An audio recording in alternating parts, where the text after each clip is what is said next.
हाँ तो मेरे प्यारे बच्चों, एक बार फिर से आप सभी का आपके प्यारे से YouTube चैनल एसकेएम स्टडी के इस लेटेस्ट वीडियो में बहुत बहुत स्वागत है। आज के इस वीडियो में क्लास 12th के बच्चों के लिए एक बहुत ही मॉडल पेपर लेकर हाजिर हुए हैं। ठीक है, और ये मॉडल पेपर आपको 2019 का जो सेट 3 है, देखिए यहाँ पे सेट 3 लिखा हुआ है, ठीक है ना। सेट 3 लिखा हुआ है। इस सेट 3 का पूरा सॉल्यूशन है, उसको हम अच्छे से समझाने वाले हैं। जिन बच्चों को इन पूरे पेपर्स का सॉल्यूशन चाहिए, 4 साल के प्रीवियस ईयर पेपर्स का सॉल्यूशन, वो 7992087382 पर कांटेक्ट कर सकते हैं। फिर समझिए, 7992087382 पर अगर आप 4 साल के प्रीवियस ईयर पेपर्स का अच्छे से प्रैक्टिस कर लेते हैं तो आपको 100 का 100 नंबर फंसने से कोई रोक नहीं सकता। जैसा कि हम लोग पिछले ईयर्स में ज्यादा से ज्यादा बच्चों को प्रीवियस ईयर प्रोवाइड कराए थे और उसमें हिंदी का तो पूरा 100% पूरा पूरा फंस गया। तो इस साल का पूरा टारगेट है कि हम लोग जो है 2019 से लेकर 2023 तक के प्रीवियस ईयर पेपर का पूरा सॉल्यूशन ऐप पर हमारे मिलेगा। जी हाँ, एसकेएम स्टडी ऐप पर। जो बच्चे अभी एसकेएम स्टडी ज्वाइन नहीं किए हैं, जाके ज्वाइन कर लें।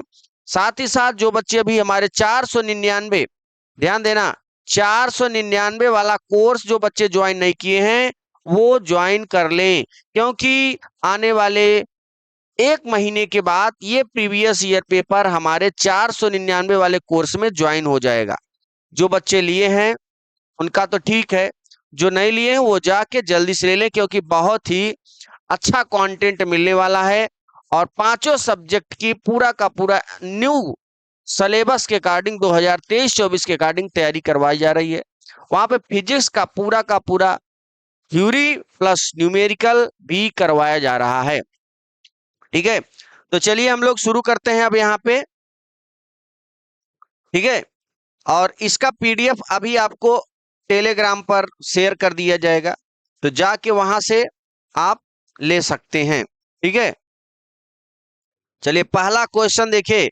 इस तरीके से प्रीवियस ईयर पेपर का सॉल्यूशन मिलने वाला है आपको पूरा का पूरा। ठीक है, तो जिन बच्चों को लेना है वो जाके ले सकते हैं। 7992087382 पर कांटेक्ट कर सकते हैं, उसके बाद आपको पूरा का पूरा पेपर मिल जाएगा। ठीक है, चलिए ये क्वेश्चन पहला नंबर ऑप्शनल है। ठीक है, अंगा तक ऑप्शनल प्रश्न होते हैं। एक वृत्तीय चालक, एक वृत्ताकार चालक है, तार है, कुंडली में जब धारा, भाई अगर वृत्ताकार चालक तार है तो जाहिर सी बात है वो एक कुंडली के आकार का हो ही जाता है। ठीक है, और इसमें हम 2 एम्पियर की धारा प्रवाहित करवा दे रहे हैं। 2 एम्पियर से 18 एम्पियर की धारा प्रवाहित कर रहे हैं। 2 एम्पियर से 18 एम्पियर। जैसे आप लोग क्या कहते हैं, बहुत खाएंगे 3 से 5 रोटी खाएंगे। कुछ लोग बहुत ही ज्यादा खींचने वाले होते हैं, वो 3 से 20 रोटी भी खा लेते हैं। वैसे तार है, उसमें कितनी से कितनी एम्पियर की धारा, 2 एम्पियर से 18 एम्पियर की धारा प्रवाहित हो रही, और कितने सेकंड तक, 0.5 सेकंड तक। ठीक है, में बढ़ जाता है, यानी 0.5 सेकंड में इसकी जो धारा होती है बढ़ जाती है। तो प्रेरित विद्युत वाहक बल, चैप्टर नंबर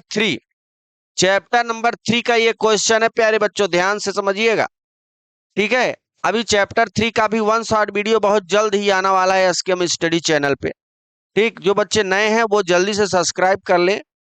और यहाँ पे विद्युत वाहक बल 20 वोल्ट है, कुंडली में स्वप्रेरण गुणांक की गणना करनी है। यहाँ पे ऑप्शनल प्रश्न 4 प्रश्न हैं।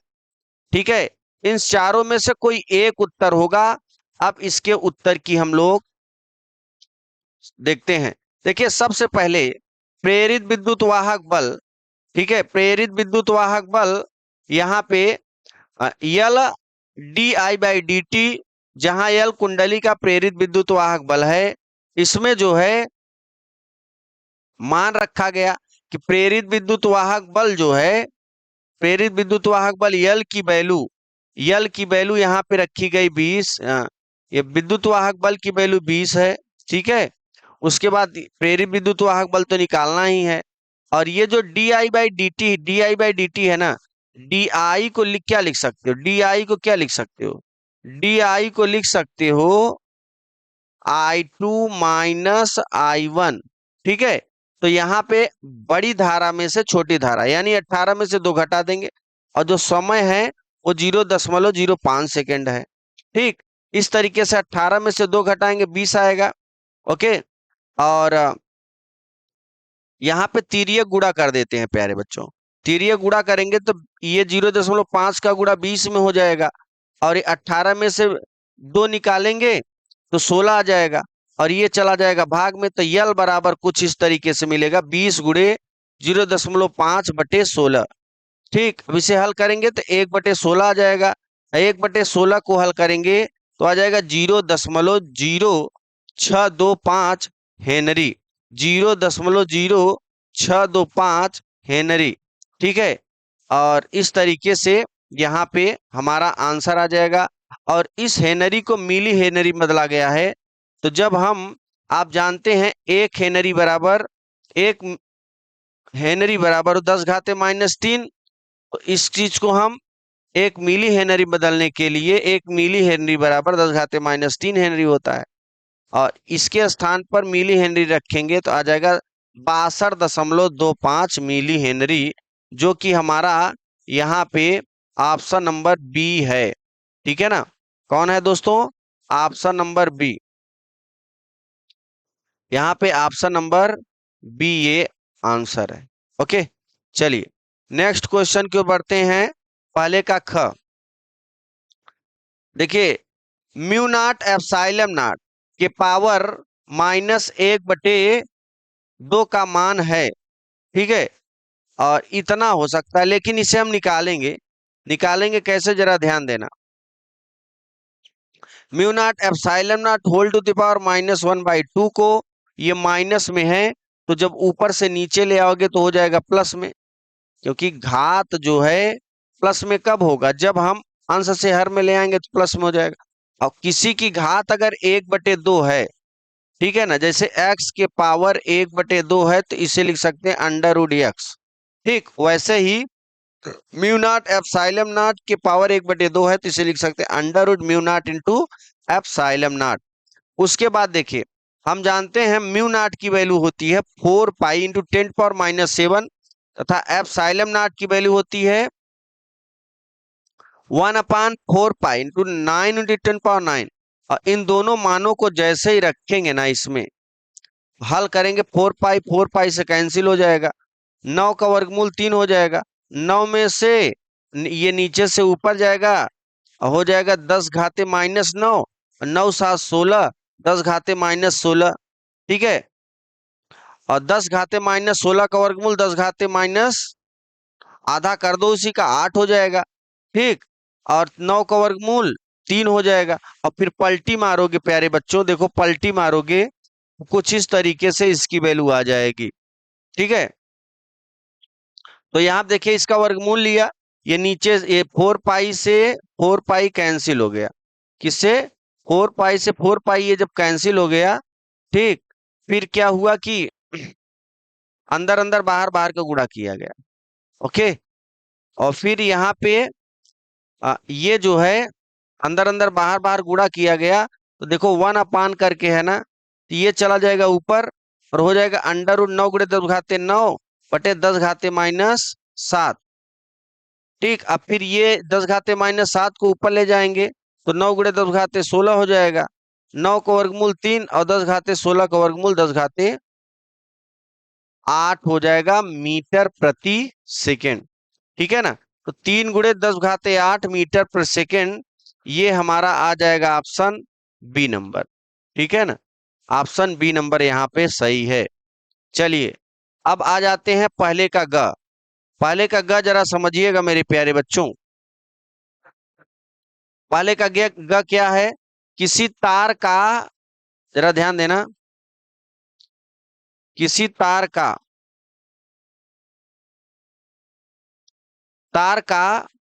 वैद्युत प्रतिरोध 500 ओम है। कितना ओम? 500 ओम।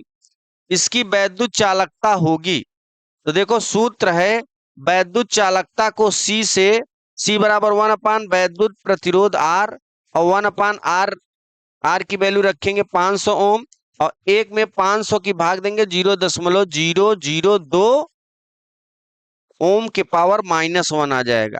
ठीक है, तो कुल मिला के यहाँ पे आ जाएगा ये वाला ऑप्शन, डी ऑप्शन सही है। चलिए घ नंबर देखते हैं। घ नंबर क्या है, रेडियो एक्टिव, जरा ध्यान देना, रेडियो एक्टिव पदार्थ से, रेडियो एक्टिव पदार्थ से उत्सर्जित नहीं होती। क्या नहीं होती? तो याद रखना दोस्तों, रेडियो एक्टिव पदार्थ से प्रोटॉन उत्सर्जित नहीं होता है। क्या नहीं होता है? प्रोटॉन। ठीक है ना, प्रोटॉन उत्सर्जित नहीं होता है, ये याद रखना। तो यहाँ पे हमारा जो चौथा ऑप्शन है वो राइट है। नेक्स्ट क्वेश्चन की ओर बढ़ेंगे। अंगा है, निम्नलिखित कण की एक ही, जरा ध्यान देना, एक ही वेग से गतिमान है, अधिकतम डी ब्रागली तरंगदैर्ध्य वाला कण है। तो डी ब्रागली तरंगदैर्ध्य वाला कण क्या है दोस्तों? इलेक्ट्रॉन है, या फिर प्रोटॉन है, या फिर न्यूट्रॉन है, या फिर अल्फा कण है। तो देखो अधिकतम डी ब्रागली तरंगदैर्ध्य हम लोग यहाँ निकालते हैं। तो डी ब्रागली तरंगदैर्ध्य के अनुसार देखिए, एक एक ऑप्शन का पूरा पूरा सोल्यूशन हमने किया करा है, ताकि आपको कोई भी डाउट ना हो। सारे डाउट्स का और ऑप्शन का सोल्यूशन करना मजाक नहीं है प्यारे बच्चों, आपके लिए ना बहुत ही कड़ी मेहनत हो रही। ठीक, तो डी ब्रागली तरंगदैर्ध्य के अनुसार ये है डी ब्रागली तरंगदैर्ध्य का फार्मूला। ठीक, लैम्डा बराबर एच अपान यम वी, जहां यम क्या है, कण का द्रव्यमान है, अतः ई एन पी और अल्फा में इलेक्ट्रॉन ई का द्रव्यमान सबसे कम होता है, वह अल्फा कण का द्रव्यमान सबसे अधिक, यानी 3.34 गुणा 10⁻⁻28 किलोग्राम होता है। उपयुक्त डी ब्रागली सूत्र के अनुसार इलेक्ट्रॉन के लिए डी ब्रागली तरंगदैर्ध्य अधिक होता है। किसके लिए? इलेक्ट्रॉन के लिए प्यारे बच्चों डी ब्रागली तरंगदैर्ध्य सबसे अधिक होता है। इसका जो ये पहला नंबर ऑप्शन है वो राइट है। यही तो पूछा था ना, किसका अधिक, डी ब्रागली तरंगदैर्ध्य के लिए किसका मान अधिक होता है? तो इलेक्ट्रॉन के लिए। चलिए नेक्स्ट क्वेश्चन की ओर बढ़ेंगे। नेक्स्ट क्वेश्चन है हमारा, वह पदार्थ जो वह पदार्थ जो किसी विद्युत चुंबकीय क्षेत्र में रखने पर चुंबकीय क्षेत्र के विपरीत दिशा में क्षीण चुंबक प्राप्त कर लेता है। क्या प्राप्त करेगा? प्रतिचुंबकीय पदार्थ, अनचुंबकीय पदार्थ, लौह चुंबकीय पदार्थ, इनमें से कोई नहीं। तो याद रखना मेरे प्यारे बच्चों, वह पदार्थ जो, ध्यान देना, वह पदार्थ जो किसी चुंबकीय क्षेत्र में रखने पर चुंबकीय क्षेत्र के विपरीत दिशा में, चुंबकीय क्षेत्र के विपरीत दिशा में क्षीण चुंबक प्राप्त कर लेता है, वह प्रतिचुंबकीय पदार्थ कहलाता है। क्या कहलाता है? ये सब प्रतिचुंबकीय पदार्थ है, याद रखना। ठीक है ना, ये सब प्रतिचुंबकीय पदार्थ है। तो हमारा जो पहला ऑप्शन है वो यहाँ पे राइट है। ठीक, चलिए नेक्स्ट क्वेश्चन की ओर बढ़ेंगे। अगला, अब आ जाते हैं दूसरा नंबर, बहुत ही धमाकेदार प्रश्न आ गया प्यारे बच्चों। ठीक है, आ जाते हैं दूसरे प्रश्न की ओर। किसी चालक का प्रतिरोध R ओम है। ठीक, यदि इस मूल इकाई लंबाई का n गुना खींचा जाता है तो इसे खींचे हुए नया तार का प्रतिरोध क्या होगा? अब जरा ध्यान देना, इसमें कह रहा है किसी तार का प्रतिरोध, किसी तार का प्रतिरोध R गुना, ठीक है, किसी तार का प्रतिरोध R ओम है, यदि इस मूल इकाई लंबाई का n गुना कर दें, n गुना खींचा जाए।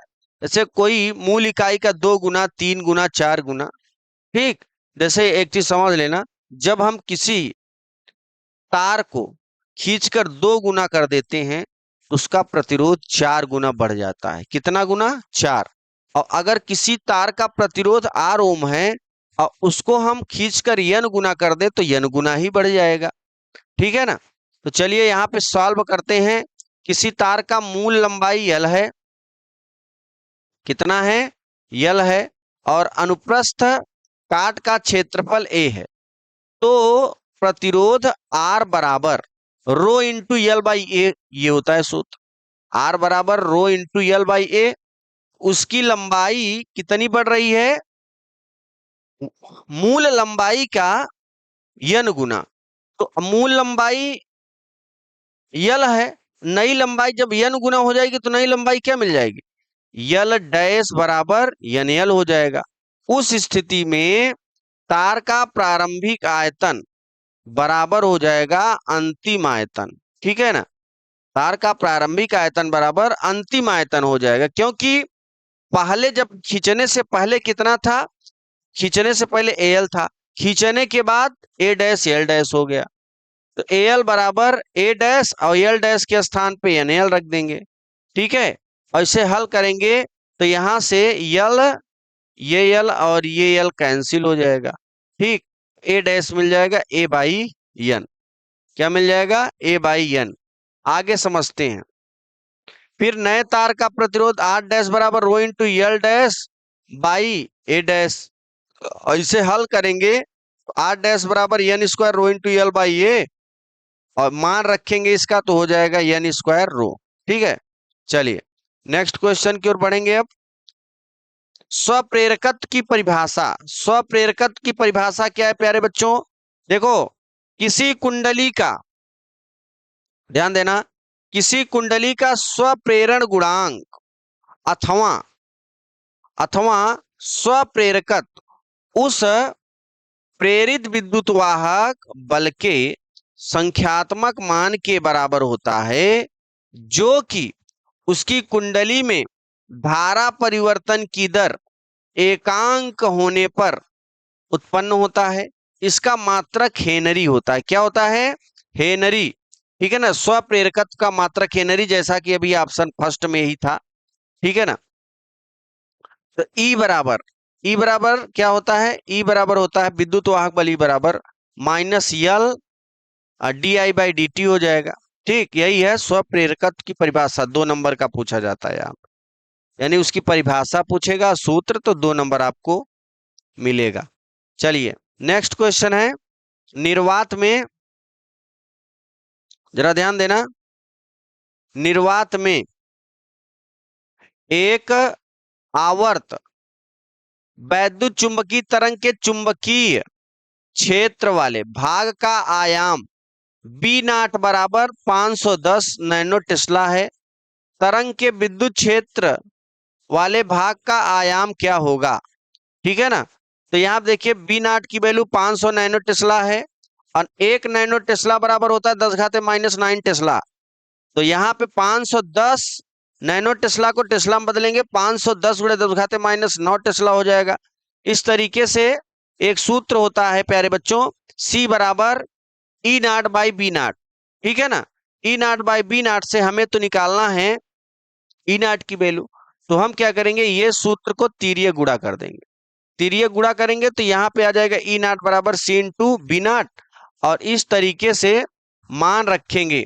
मान क्या रखेंगे? सी की वैल्यू होती है 3 गुणे 10⁸, और बी नाट की वैल्यू अभी मैंने निकाला 510 गुणे 10⁻⁹ टेस्ला।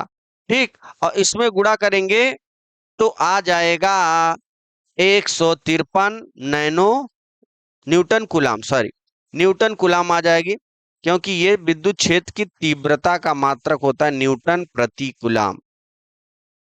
चलिए दूसरे क्वेश्चन की ओर बढ़ेंगे, और दूसरा क्वेश्चन है हमारा माइक्रोवेव का। ध्यान देना, माइक्रोवेव का तरंग दैर्ध्य, परिसर एवं इनको उत्पन्न करने का स्रोत लिखिए। ठीक है ना? तो माइक्रोवेव तरंग के तरंगदैर्ध्य का परिसर 30 सेंटीमीटर, 30 सेंटीमीटर, और 1 गीगाहर्ट्ज से 1 मिलीमीटर यानी 300 गीगाहर्ट्ज के बीच होता है। माइक्रोवेव विद्युत चुंबकीय तरंगों का एक रूप है। अगला नंबर, अल्फा उच्च शक्ति वाले माइक्रोवेव उत्पन्न करने के लिए आवृत्ति के निर्वात ट्यूबों का उपयोग करते हैं। इन ट्यूबों से विभिन्न सिद्धांतों पर काम करते हैं। इसमें मैग्नेट्रॉन, इलेक्ट्रॉन और कायरोट्रॉन आदि शामिल होते हैं। ठीक है ना। चलिए आगे बढ़ते हैं। इस तरीके से हम 3-4 गुण लिखते हैं इसमें। ठीक है, माइक्रोवेव का तरंगदैर्ध्य, परिसर एवं इनके उत्पन्न करने वाले स्रोत बहुत इंपॉर्टेंट है। ये सभी बच्चे पढ़ के जाएंगे क्योंकि एग्जाम के पॉइंट ऑफ व्यू से बहुत ही इंपॉर्टेंट है। ये प्रश्न आए हुए प्रश्न है 2019 के सेट 3 में। चलिए, डेविस, ये तो बहुत ही प्रचलित है। ये ना, ये जो है 2022 के पेपर में हम देखेंगे तो ये प्रश्न आपको मिल जाएगा। डेविस तथा जर्नर के प्रयोग से क्या निष्कर्ष प्राप्त होते हैं। ठीक है, ये बहुत ज्यादा है, ये आता ही आता है 2 नंबर में। तो डेविस तथा जर्नर के प्रयोग से निष्कर्ष निकलता है कि इलेक्ट्रॉन की तरंग रूपी प्रकृति अर्थात इलेक्ट्रॉन तरंग प्रकृति में उपस्थित है। अतः डेविस जर्नर प्रयोग द्वारा इलेक्ट्रॉन का तरंग प्रकृति सिद्ध होता है। क्या होता है? प्रकृति सिद्ध होता है। चलिए अब आ जाते हैं दूसरे प्रश्न की ओर, दूसरे का च।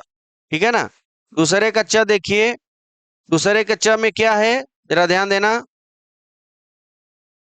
दूसरे का च है एक रेडियो एक्टिव पदार्थ की सक्रियता 25 दिनों से घटकर 1/8 रह जाती है। पदार्थ का अर्ध आयु की गणना कीजिए। पदार्थ के अर्ध आयु की गणना कीजिए। तो देखो, अर्ध आयु का सूत्र ये होता है, परमाणु तथा नाभिक चैप्टर से है, चैप्टर नंबर 12 और 13। ठीक है ना, चैप्टर नंबर 12-13 से ये क्वेश्चन लिया गया है, एनसीईआरटी से चैप्टर नंबर 12-13। वैसे आप कुमार मित्तल वगैरह से देखेंगे तो लगभग ये 27-28 चैप्टर है, 27 से 28 तक। ठीक है ना। तो यहाँ पे हम यन का भाग करेंगे, यन नाट का यन में भाग करेंगे तो यन बाई यन नाट और 1/2 होल टू द पावर यन हो जाएगा। ठीक, अब देखो यन बाई यन नाट की जो वैल्यू है ये दिया है 1/8, यहाँ पे 1/8 दिया है। तो यन बाई यन नाट की वैल्यू 1/8 और 1/8 को लिख सकते हैं, 8 को लिख सकते हैं 2 के घाते 3, इसलिए 1/2 का जब होल क्यूब लगा दोगे, 1/2 का होल क्यूब, तो 1/8 के ही बराबर है। तो इस चीज को हम ऐसे लिख सकते हैं। और यहाँ पे देखो, आधार आधार जब बराबर होता है तो ये घात आपस में बराबर हो जाते हैं। तो यहाँ पे n बराबर कितना आ जाएगा? 3। कितना आ जाएगा? n बराबर 3। ठीक, उसके बाद अर्ध आयुकाल यहाँ पे t बराबर n इंटू टी हाफ है और t की वैल्यू 25 है, n की वैल्यू 3 आ गई, टी हाफ की वैल्यू हमें निकालना है तो टी हाफ बराबर 25/3 दिन आ जाएगा। ठीक है ना। चलिए आगे क्वेश्चन की ओर बढ़ते हैं। क्वेश्चन नंबर 3, जरा ध्यान देना। क्वेश्चन नंबर 3 क्या है प्यारे बच्चों? 5400 एंगस्ट्रॉम तरंगदैर्ध्य का विकिरण एक धातु पर गिरता है जिसका कार्यफलन 1.9 इलेक्ट्रॉन वोल्ट है। उत्सर्जित इलेक्ट्रॉन वोल्ट का गतिज ऊर्जा तथा उसका निरोधी विभव क्या होगा? ठीक है ना, निरोधी विभव निकालना है। तो देखो, ये सूत्र पहले क्या क्या दिया है उसको लिख लिया करो प्यारे बच्चों। ठीक है ना, क्या क्या दिया है उसको लिख लिया करो। ठीक है, देखो ये जो है ना, बहुत ही अच्छा क्वेश्चन है, बहुत ही साधारण क्वेश्चन है। बस इसमें सूत्र आपको याद होना चाहिए, हो गया। तो W बराबर दिया है कार्यफलन, W बराबर 1.9 इलेक्ट्रॉन वोल्ट दिया है। ठीक, और लैम्डा बराबर दिया है 54,000 एंगस्ट्रॉम, और 1 एंगस्ट्रॉम बराबर 10 घाते -10 मीटर के बराबर होता है, लेकिन हल करके यहाँ पे 5.9 4 गुणे 10 घाते -7 लिख दिया गया, कोई बात नहीं। ई के बराबर सूत्र गतिज ऊर्जा ई के बराबर एच म्यू माइनस डब्ल्यू होता है। अब म्यू बराबर होता है एस सी बाई लैम्डा। तो कुछ इस तरीके से यहाँ पे फार्मूला बन जाएगा। और एच का मान इतना होता है, सी का मान इतना होता है, लैम्डा का ये है मान, लैम्डा का ये दोनों मान रखेंगे, ठीक। और डब्ल्यू का मान यहाँ पे ये रख दिया गया। ऐसे हल करेंगे तो आ जाएगा 0.40 इलेक्ट्रॉन वोल्ट, ठीक है ना। चलिए फिर आगे क्या है, आगे इस धातु के लिए निरोधी विभव V नाट है और ई के बराबर ई वी नाट आ जाएगा। तो यहाँ से ई वी नाट की वैल्यू निकालोगे, ई के बाई ई हो जाएगा। और ई के की वैल्यू अभी अभी निकाला 0.4 इलेक्ट्रॉन वोल्ट और ई हो जाएगा, ई से ही कैंसिल हो जाएगा, यहाँ पे आ जाएगा 0.40 वोल्ट। ओके चलिए अब देखिए नेक्स्ट क्वेश्चन तीसरे का ख। लैम्डा बराबर है 5 गुणे 10 पर घाते -7 मीटर के फोटान की ऊर्जा का मान इलेक्ट्रॉन के वोल्ट में ज्ञात कीजिए। किसके? इलेक्ट्रॉन के वोल्ट में निकालना है। तो देखो E बराबर होता है एच इंटू न्यू, और यहाँ पे न्यू बराबर होता है C अपान लैम्डा। तो यहाँ पे हो गया एस सी बाई लैम्डा हो गया। तो E बराबर लिख सकते हैं S C by lambda. H की वैल्यू रखेंगे, C की वैल्यू रखेंगे और यहाँ पे लैम्डा की वैल्यू रखेंगे और इसे हल करेंगे तो ये मिल जाएगा 3.9 10 टू द पावर 19 जूल, ठीक है ना। और जूल को हमें इलेक्ट्रॉन वोल्ट में बदलना है तो हम क्या करेंगे, 1.6 गुणे 10 घाते -19 से भाग देंगे तो इलेक्ट्रॉन वोल्ट में आ जाएगा। तो आ जाएगा इसका मान जो है 2.475 इलेक्ट्रॉन वोल्ट, ठीक है। चलिए बहुत ही अच्छा क्वेश्चन आ गया। तीसरे का ग देखते हैं। तीसरे के ग में प्यारे बच्चों देखो ये दोनों जो संधारित्र जुड़े हुए हैं ये श्रेणी क्रम में, यहाँ पे जो दोनों रेजिस्टेंस हैं ये भी श्रेणी में, ठीक है ना। और ये तो परिपथ से के साथ जुड़ा है और ये विद्युत वाहक बल है। तो इसको हम क्या करेंगे, इसको पहले ये वाला हल करते हैं, ठीक है ना। ये वाला इसको हल करने के बाद ही आगे चलेंगे। और इसमें कितनी चीजें निकालनी है, इसमें निकालनी है प्रत्येक संधारित्र में संग्रहित आवेश और बिंदु ए तथा बी के बीच विभवांतर की गणना करनी है। तो देखो मैंने कहा जो चित्र है ये C1 और C2 ये, ठीक है ना। ये C1 और C2 श्रेणी क्रम में है, यानी 1 माइक्रोफैरड और 2 माइक्रोफैरड ये है, 1 माइक्रोफैरड 2 माइक्रोफैरड, ये आपका श्रेणी क्रम में है। इसीलिए यहाँ पर लिखा हुआ है, ध्यान देना, C1 तथा C2 या C1 व C2 दोनों श्रेणी क्रम में हैं, अतः इन पर आवेश समान मात्रा में होगी। किस मात्रा में? समान। तो देखो अगर अगर कोई भी संधारित्र श्रेणी क्रम में है तो ये वाला सूत्र लगता है 1/C बराबर 1/C1 प्लस 1/C2, ये सूत्र रखता है, ठीक है ना। चैप्टर 2 में मैंने पढ़ाया है, अभी अभी 6 घंटे का वीडियो, 1 शॉर्ट वीडियो मैंने एसकेएम स्टडी पर देखा था, आप लोग वहां पे लॉन्च किया गया है 6 घंटे विथ न्यूमेरिकल उसका डिस्क्रिप्शन बॉक्स में लिंक है, जाके देख लेना सभी बच्चे। तो पूरा थ्योरी और उसका न्यूमेरिकल मैंने पढ़ा दिया है, ठीक है ना। तो इस चीज को अगर हल करोगे तिर्यक गुणा करके तो ये मिल जाएगा C बराबर C1 इंटू C2, ठीक है ना, C1 into C2 by C1 plus C2, ठीक है ना। चलिए आगे बढ़ते हैं और C1 C2 का मान रखेंगे तो ये हो जाएगा 2/3 माइक्रोफैरड। स्थायी अवस्था में धारा का सूत्र मैंने बताया था, सिद्ध भी कराया था। आई बराबर V by R plus capital R plus small r. Capital R क्या है? वाय प्रतिरोध है परिपथ का, स्मॉल आर आंतरिक प्रतिरोध। तो यहाँ पे आई बराबर हो जाएगा, बी की वैल्यू तो दिया था ना, बी की वैल्यू ये देखो यहाँ पे बी की वैल्यू है ये, ठीक। और ये जो है बाह्य प्रतिरोध है, ठीक।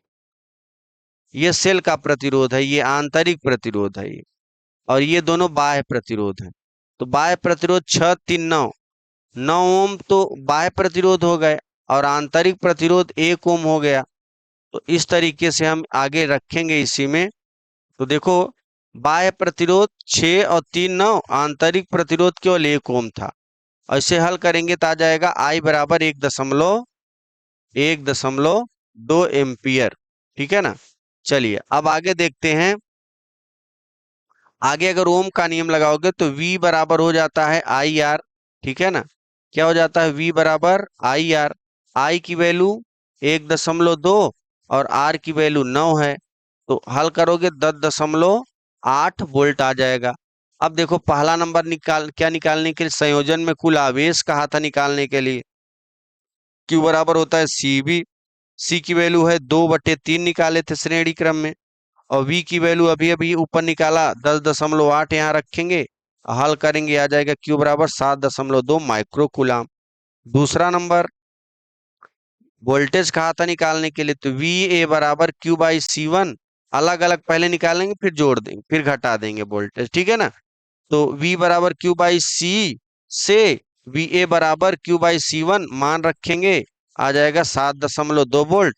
और VB बराबर V पर विभव निकालेंगे, V बराबर आई आर, और यहाँ पे रखेंगे आ जाएगा 3.6 वोल्ट, ठीक। अब दोनों का अंतर विभवांतर निकालना है, इसलिए VA में से VB घटाएंगे तो आ जाएगा 3.6 वोल्ट, ठीक है ना। चलिए तीसरे के घ की ओर बढ़ते हैं। किसी दूरदर्शी की निवेदन क्षमता, ठीक है ना, किस प्रकार बढ़ाई जा सकती है, इसके निवेदन सीमा के लिए सूत्र लिखिए। तो ये देखिए ये हमारी परिभाषा है और ये इसका सूत्र है। इस तरीके से आप इस पूरे के पूरे डेफिनेशन को याद कर लेना, एग्जाम के पॉइंट ऑफ व्यू से बहुत ही महत्वपूर्ण है, ठीक है ना। चलिए नेक्स्ट क्वेश्चन की ओर बढ़ेंगे। देखिए बहुत ही महत्वपूर्ण पॉइंट आ गया है ना। इसके पहले एएनडी गेट आया था 2023 में, ये नॉट गेट है। तो ये गेट से ना, लॉजिक गेट से एक क्वेश्चन आप मान के चलिए कि एग्जाम में पूछना ही पूछना है, ठीक।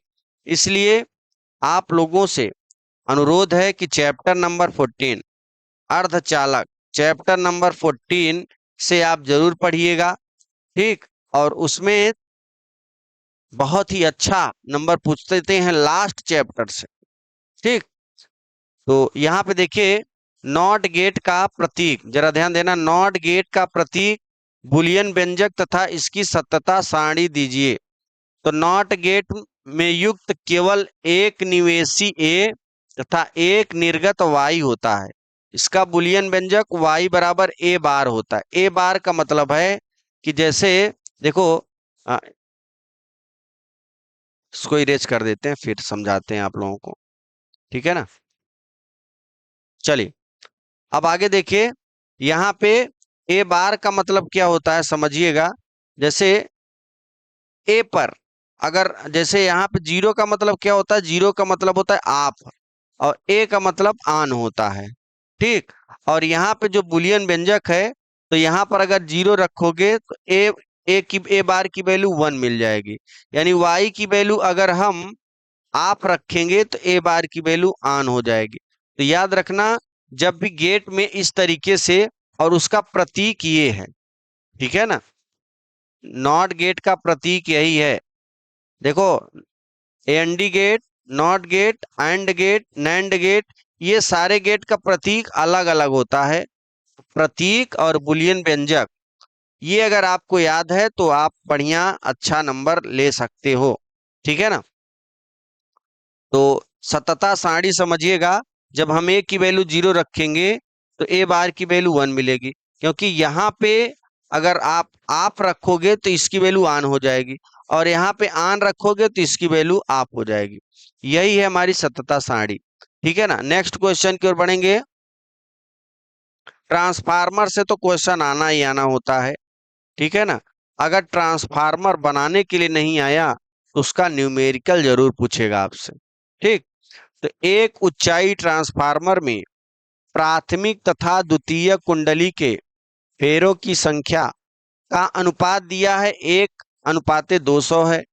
इसे इसे 200 वोल्ट तथा 2 एम्पियर की प्रत्यावर्ती धारा को मेंस में जोड़ दिया जाए तो द्वितीय कुंडली में अधिकतम धारा ज्ञात कीजिए। ठीक है ना। तो यहाँ पे ये है प्राइमरी नंबर ऑफ प्राइमरी कुंडली, नंबर ऑफ सेकेंडरी कुंडली। ठीक। तो यानी एनपी की वैल्यू है 1 और एनएस की वैल्यू 200 है। और यहाँ पे इसे 200 वोल्ट से 2 एम्पियर की प्रत्यावर्ती धारा, यानी प्राइमरी कुंडली में 200 वोल्ट और प्राइमरी कुंडली में वैद्युत धारा 2 एम्पियर की है। तो हम ये वाला सूत्र लिखेंगे। ये आपके ट्रांसफार्मर का फार्मूला है। एनएस बटे एनपी बराबर वीएस बटे वीपी बटे बीएस बराबर आईएस बटे आईपी।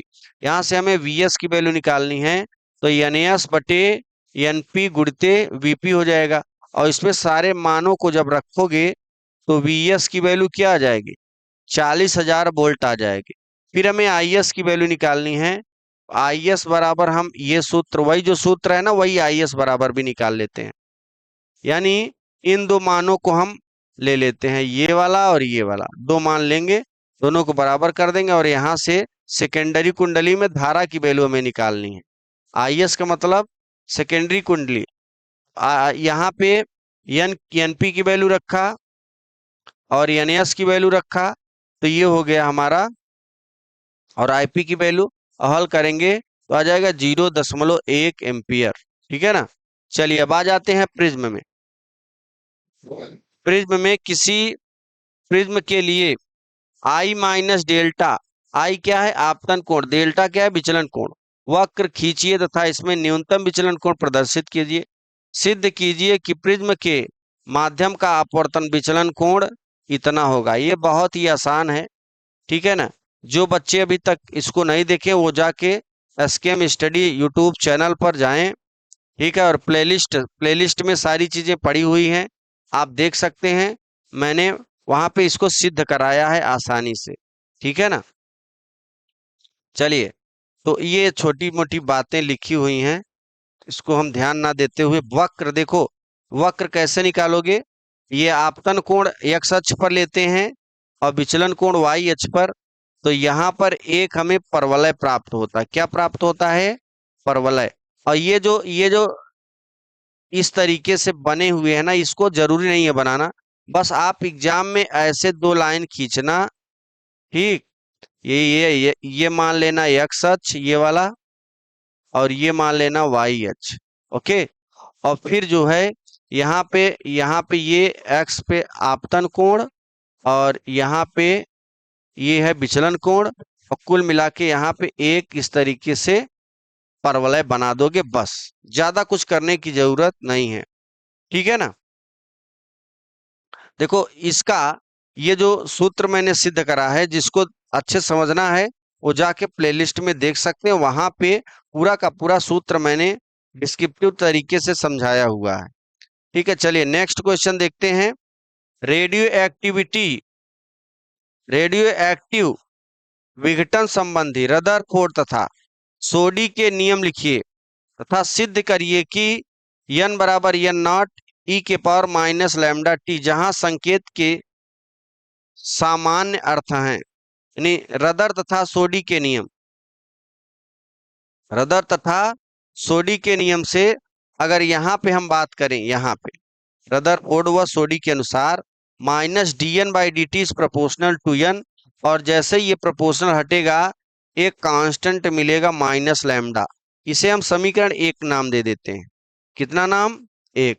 बाकी आप जानते ही लैम्डा क्या है, अनुक्रमानुपाती नियतांक है। फिर हम क्या करेंगे, हम दोनों पक्षों का समाकलन लेते हैं। ठीक है ना। दोनों पक्षों, ये तिर्यक गुणा करके दोनों पक्षों का समाकलन लेंगे समीकरण 1 से, और समाकलन लेने पर 1/n, 1/n का समाकलन हो जाएगा log ऑफ n बेसी, और ये लैम्डा बाहर हो जाएगा, dt का माइनस लैम्डा t और प्लस सी। अनिश्चित समाकलन है तो आप जानते हैं यहाँ पे सी जुड़ना ही जुड़ना है। ये समीकरण 2 हो जाएगा, ठीक है ना। उसके बाद क्या क्या दिया है, सी समाकलन नियतांक है, सी का मान ज्ञात करने के लिए t बराबर 0 n बराबर नेट प्रतिस्थापित करने पर, ठीक है। अब मान रखेंगे तो आ जाएगा सी की वैल्यू log n नॉट ई, और इसे समीकरण 2 में जब रखोगे तो समीकरण 2 में रखने पर ये मान मिलेगा, ठीक है। और इस चीज को हम इस तरफ जब ले आएंगे यहाँ पे तो ये वैल्यू मिल जाएगी, और यहाँ पे हुआ है log m minus log n, तो log m minus log n का सूत्र लगाओगे तो log m अपान n बराबर माइनस लैम्डा टी, ठीक है। अब यहाँ पे देखो एक सूत्र होता है log का, log n बेस a बराबर x, तो n बराबर होता है a के पावर x, ये लघुगणकीय फॉर्म में है, ठीक है ना। ये लॉगरिथमिक फॉर्म में है और ये घातांकी फॉर्म में। तो log से अगर घात में बनाना है तो इस तरीके से हम कर सकते हैं।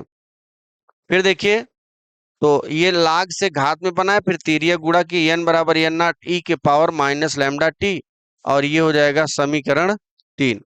अब आगे देखिए,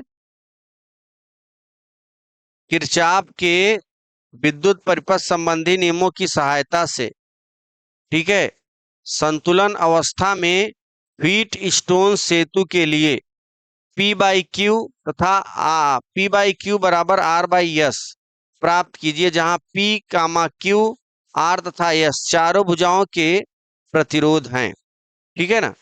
चलिए किरचॉफ का नियम में आगे बढ़ते हैं, यहाँ पे समझाते हैं।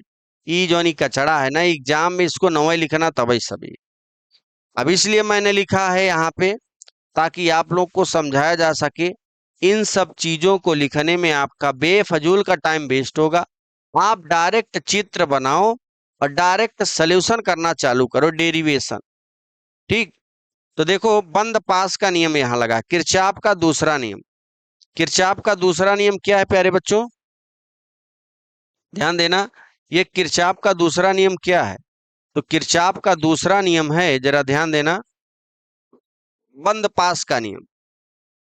बंद पास का नियम में किरचॉफ ने अपने द्वितीय नियम में क्या कहा, उन्होंने कहा किसी बंद पास के विभिन्न खंडों में बहने वाली धारा तथा उसके संगत प्रतिरोधों के गुणनफल का बीजगणितीय योगफल एवं उन सेलों के विद्युत वाहक बलों के बीजगणितीय योगफलों के बराबर होता है।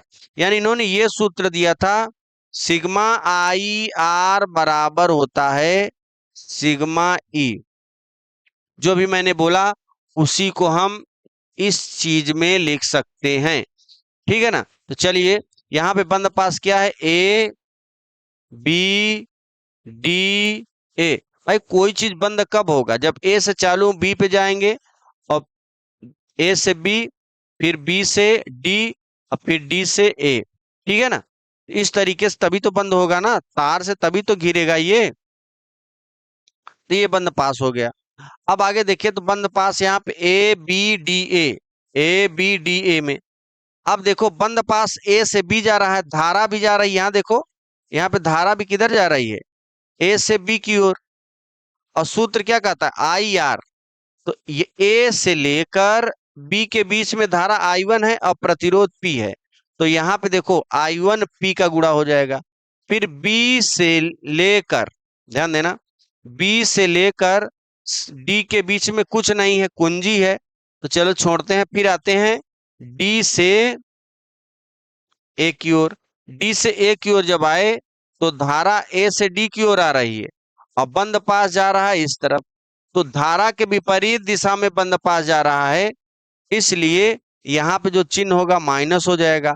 और फिर यहाँ पर ये सूत्र लगाओगे तो ये हो गया I2R अब बराबर इन पूरे परिपथ में यहाँ पर ए बी डी ए, इसमें कोई भी सेल नहीं लगा है, इसलिए विद्युत वाहक बल की वैल्यू 0।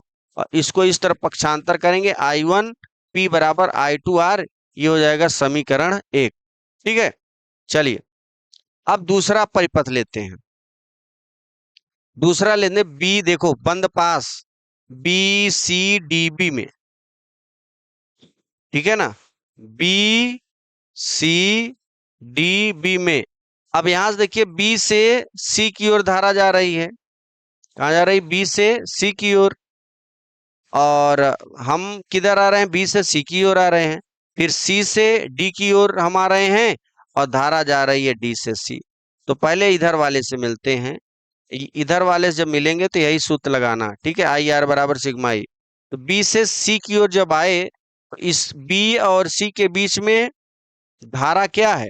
धारा I1 है और प्रतिरोध Q है। तो I1 और प्रतिरोध Q का गुणा कर दिया। फिर देखो, फिर बंद पास जा रहा है इस तरफ, बंद पास इस तरफ जा रहा है और हम किधर जा रहे हैं? धारा किधर जा रही है? डी से सी, विपरीत दिशा में। इसलिए यहां पर क्या किया गया? माइनस। ठीक, और इसके इसके बीच में धारा I2 है, प्रतिरोध यस है, तो I2 में इसका गुणा। और इस बी सी डी बी के बीच में कोई भी सेल नहीं लगा है, इसलिए यहाँ पे विद्युत वाहक बल की वैल्यू 0, समीकरण 2 हो जाएगा। इसको पक्षांतर करोगे, ठीक है ना, पक्षांतर करोगे तो हो जाएगा I1Q बराबर, ध्यान देना, I1Q बराबर I2S, समीकरण 3 रख देते हैं। ठीक है ना। अब देखो जरा हम क्या करेंगे, समीकरण 2 और 3, समीकरण 2 और 3 में भाग देंगे। तो यहाँ पे देखो ये I1 से ये I1 कैंसिल हो जाएगा, ये I2 से ये I2 कैंसिल हो जाएगा। P बाई क्यू, यहाँ पे ये सूत्र मिल जाए, P बाई क्यू बराबर R बाई एल। बहुत इंपॉर्टेंट है, एग्जाम के पॉइंट ऑफ व्यू से सभी बच्चे इसे याद रखेंगे। व्हीट स्टोन से तो और किरचॉफ के नियम से एक न एक क्वेश्चन जरूर आता है। चैप्टर नंबर 3 है ये। ठीक है, चलिए नेक्स्ट क्वेश्चन, अब पांचवें में आ जाते हैं हम लोग। पांचवें में जरा चलिए आगे देखिए, जरा ध्यान देना। हम लोग नेक्स्ट क्वेश्चन की ओर बढ़ेंगे और पांचवा नंबर क्वेश्चन, आयाम मॉड्यूलित वोल्टेज E का मान, E बराबर ये है हमारा, ठीक है ना, ये समीकरण है, दिया है, गणना कीजिए। मॉड्यूलित आवृत्ति, वाहक आवृत्ति निकालनी है। ये हमारा पूरा समीकरण है। इस समीकरण की तुलना जब इससे करोगे ना दोस्तों, ये जो सूत्र मैंने यहाँ लिखा है, इस सूत्र से आप जब करोगे तो सारी वैल्यू देखो, यहाँ आप दिखाते हैं, EC बराबर आपको ये मिल जाएगा, ठीक है ना, EMI बराबर यहाँ पे 0 इतना मिल जाएगा, ठीक है, ओमेगा ओमेगा C की वैल्यू मिल जाएगी इतना, 5 गुणे 2 घाते 5। तो देखो सारी वैल्यू मैंने यहाँ पे निकाल के रख दिया है, जो भी मैंने कंपैरिजन करके निकाला है। तो मॉड्यूलित आयाम एफएम बराबर W/2m, वैल्यू रखोगे तो इतना आ जाएगा। वाहक आवृत्ति FC बराबर WC/2 वैल्यू रखोगे इतना आ जाएगा, ठीक है ना। चलिए अब आगे देखिए, वैद्युत अनुनाद किसे कहते हैं? श्रेणी अनुनादी, जरा ध्यान देना, श्रेणी अनुनादी परिपथ की सहायता से अनुनादी आवृत्ति के लिए व्यंजक प्राप्त कीजिए। यहां पर देखिए परिपथ है LCR परिपथ, ठीक है ना। वैद्युत अनुनाद क्या है? जब किसी LCR परिपथ में मुख्य धारा आरोपित वोल्टेज की कला में होता है, अर्थात प्रेरण प्रति घात XL भारतीय प्रतिघात XC के बराबर है, तो इसे वैद्युत अनुनाद कहते हैं। क्या कहते हैं? वैद्युत अनुनाद कहते हैं। तथा इस परिपथ में अनुनादी परिपथ कहते हैं। श्रेणी अनुनादी परिपथ की सहायता से अनुनादी आवृत्ति, और श्रेणी अनुनादी परिपथ में वह परिपथ है जिसमें आरोपित वोल्टेज, जरा यहाँ ध्यान देना, यहाँ पे क्या है, श्रेणी अनुनादी परिपथ की सहायता से अनुनादी आवृत्ति, श्रेणी अनुनादी परिपथ वह परिपथ है जिसमें आरोपित वोल्टेज की आवृत्ति परिपथ की स्वाभाविक आवृत्ति के बराबर है। ओके, फिर यहाँ पे देखो ये सूत्र लिखेंगे और ये जैसे ही सूत्र लिखेंगे हो जाएगा सी जेड बराबर इतना। ठीक, ये सूत्र है जेड बराबर, और इसमें आर की वैल्यू एक्स सी माइनस एक्सएल, एक्स सी बराबर ओमेगा एल होता है, सॉरी एक्सएल बराबर ओमेगा एल और एक्स सी बराबर 1/ओमेगा सी होता है। अनुनादी स्थिति में एक्स सी एक्सएल के बराबर हो। ऐसी स्थिति में जहां पर ओमेगा एल है वहां पर लिख सकते हैं 1/ओमेगा सी, ओमेगा स्क्वायर बराबर 1/एल सी हो जाएगा। ठीक है ना, 1/एल सी हो जाएगा, और ओमेगा बराबर 1/√एल सी, चूंकि ओमेगा बराबर 2πf होता है, और यहाँ पे ओमेगा की वैल्यू जब रखोगे तो एफ की वैल्यू हमें मिल जाएगी। ठीक, चलिए 5 का ग देखते हैं। 5 का ग क्या है, जरा ध्यान देना। एक प्रत्यावर्ती धारा परिपथ में विभवांतर का वर्ग माध्य मूल मान 100√2 वोल्ट है। ज्ञात कीजिए कि विभवांतर का शिखर मान पूरे चक्र के लिए विभवांतर का औसत मान क्या होगा। ठीक है ना, तो यहाँ पर देखिए एक प्रत्यावर्ती धारा परिपथ में VRMS 100√2 वोल्ट है, तो विभवांतर का शिखर मान V नॉट बराबर होता है VRMS√2, और VRMS की वैल्यू रखेंगे, हल करेंगे 200 वोल्ट आ जाएगा। ठीक, फिर आ जाएगा पूरे, अगला है क्वेश्चन, पूरे चक्र के लिए विभवांतर का औसत मान V बराबर 2V0/पाई होता है। V नॉट की वैल्यू रखेंगे, हल करेंगे 127.4 वोल्ट आ जाएगा। अब देखो ये बहुत ही अच्छा क्वेश्चन है, इसे जरूर याद करना। ये आईएमपी वाला प्रश्न है, याद रखना, आईएमपी वाला प्रश्न। ठीक, हाइगेंस के द्वितीय तरंगिकाओं का सिद्धांत, इसके आधार पर प्रकाश के परावर्तन की व्याख्या। देखो प्रकाश के परावर्तन की व्याख्या पूरी की गई है हाइगेंस के द्वितीय तरंगिकाओं का सिद्धांत, से जरूर याद करिएगा। ठीक, अब प्रकाश के परावर्तन की व्याख्या भी की गई है, यहाँ देखिए चित्र। ठीक, जितनी दूरी बी से ए डैश की होती है उतनी दूरी ए से बी डैश की होती है। यही है प्रकाश के परावर्तन का नियम। ठीक, ये अब जरा ध्यान देना यहाँ पे, अगर इसको जो भी अच्छे से समझना चाहते हैं वो हमारे प्लेलिस्ट में जाएं और वहां पर इसकी वीडियो पड़ी हुई है, डिस्क्रिप्टिव तरीके से आप सीख सकते हो। ठीक है ना, चलिए 5 का अंगा देखिए। ये है किसी वैद्युत द्विध्रुव का अक्ष के किसी बिंदु पर वैद्युत क्षेत्र की तीव्रता। ध्यान देना, मैंने वन शॉट वीडियो डाला है, ध्यान देना, कौन सा one shot video. One shot video में आप जाइए चैप्टर नंबर फर्स्ट।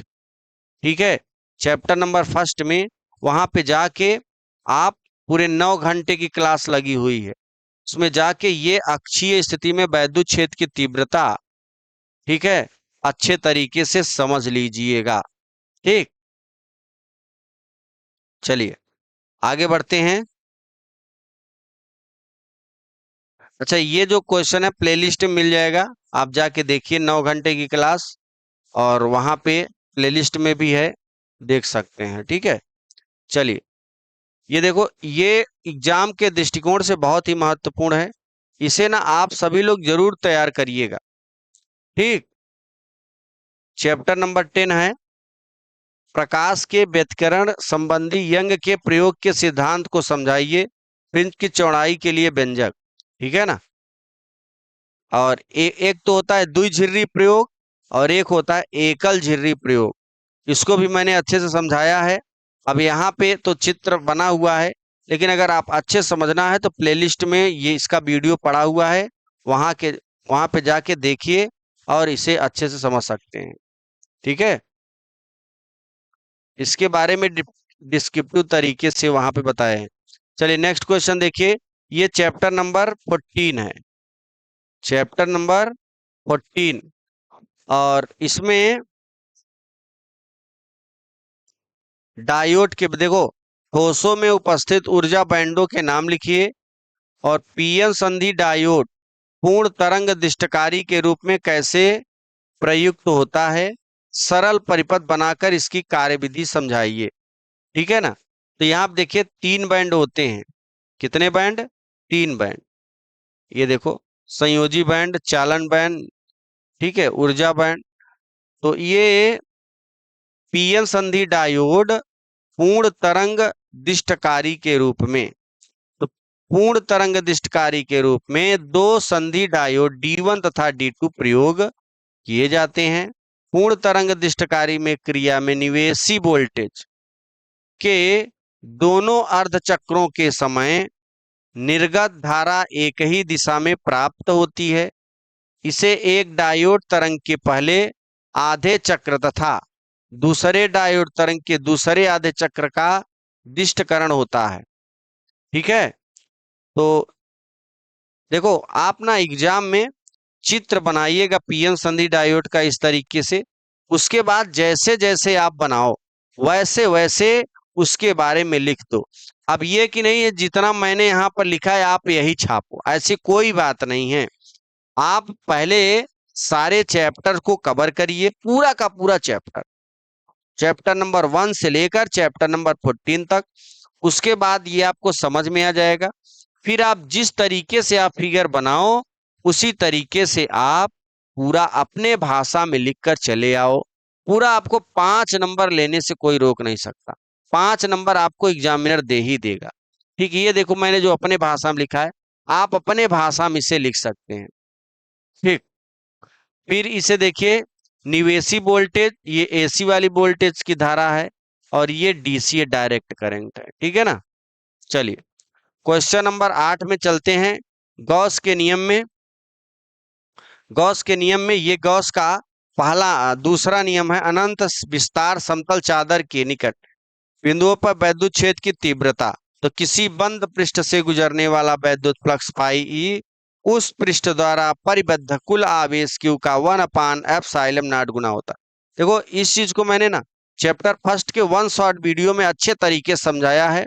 दूसरा अनुप्रयोग है गॉस के नियम का दूसरा अनुप्रयोग। ठीक है ना। फिर से यहाँ भी एक बार फिर समझा देते हैं आपको। यहाँ देखिए फाई ई बराबर इसका समाकलन लिया गया है। ठीक है ना। और जब समाकलन लोगे तो इतने की वैल्यू होती Q0/ε0। Q बटे ε0 होती है। ε0 क्या है? निर्वात की विद्युतशीलता है। अब देखो यहाँ पे दूसरा अनुप्रयोग है उसको सिद्ध किया गया है और दूसरे अनुप्रयोग में ये सूत्र लगता है। ठीक है। पृष्ठीय आवेश घनत्व सिग्मा बराबर Q/, ये सूत्र लगेगा। फिर आप इसको जो ये इतना बड़ा लिखा है ना, इसे एग्जाम में लिखने की जरूरत नहीं, आप डायरेक्ट यहाँ पर आना। ठीक। और इसमें तो इस विधि से है, आप क्या करो, आप प्लेलिस्ट में जाओ, वहां से जाके 1 शॉर्ट वीडियो आप ओपन करो, उसके बाद उसमें जाके इसको इस तरीके से मैंने यहाँ पे लगाया है, वहां पे आपको और सरल इजी विधि मिल जाएगी। ठीक है ना। अब देखो ये है, नेक्स्ट क्वेश्चन है, 2 समांतर धारावाही लंबे चालकों के बीच चुंबकीय बल के लिए एक व्यंजक प्राप्त कीजिए। इसकी सहायता से 1 एम्पियर की परिभाषा भी दीजिए। ठीक है ना। अब देखो यहाँ पर इतना बड़ा ये जो प्रोग्राम है इसे लिखने की जरूरत नहीं है। आप क्या करोगे, PQ, P और R 2 समांतर धारावाही चालक तार खींचोगे। एक में I1 और एक में I2 धारा फ्लो कर रही है। ठीक। याद रखना, जब 2 तारों में एक ही दिशा में धारा फ्लो करेगी तो उसमें आकर्षण बल लगेगा, और जब 2 समांतर धारावाही चालक तार में विपरीत दिशा में धारा बहेगी तो उसमें प्रतिकर्षण, जैसा कि यहाँ देखो फिगर में दर्शाया गया है। इसमें एक ही दिशा में, इसलिए यहाँ पे आकर्षण बल लग रहा है। इसमें विपरीत दिशा में जा रही धारा, एक में ऊपर जा रही एक में नीचे, इसलिए इसमें प्रतिकर्षण बल लग रहा है। ठीक है ना।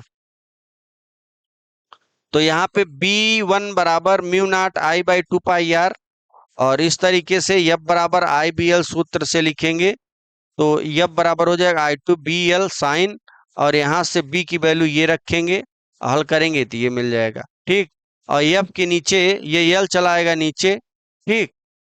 तो ये जब नीचे चलाएगा तो ये हो जाएगा F/L μ0 2π I² आर। ओके, तो ये हो जाएगा हमारा कुछ इस तरीके से हमें मिल जाएगा। ठीक है, तो प्यारे बच्चों, ये हमारा पूरा का पूरा कंप्लीट होता है। ठीक, अगले वीडियो में आपसे फिर मिलेंगे। अगर इस टाइप के 4 से यानी 4 वर्ष के प्रीवियस ईयर पेपर्स का सलूशन आपको लेना है, 7992087382 से कांटेक्ट करें। ठीक है, चलिए अगले वीडियो में फिर मिलेंगे। तब तक के लिए जय हिंद, जय भारत।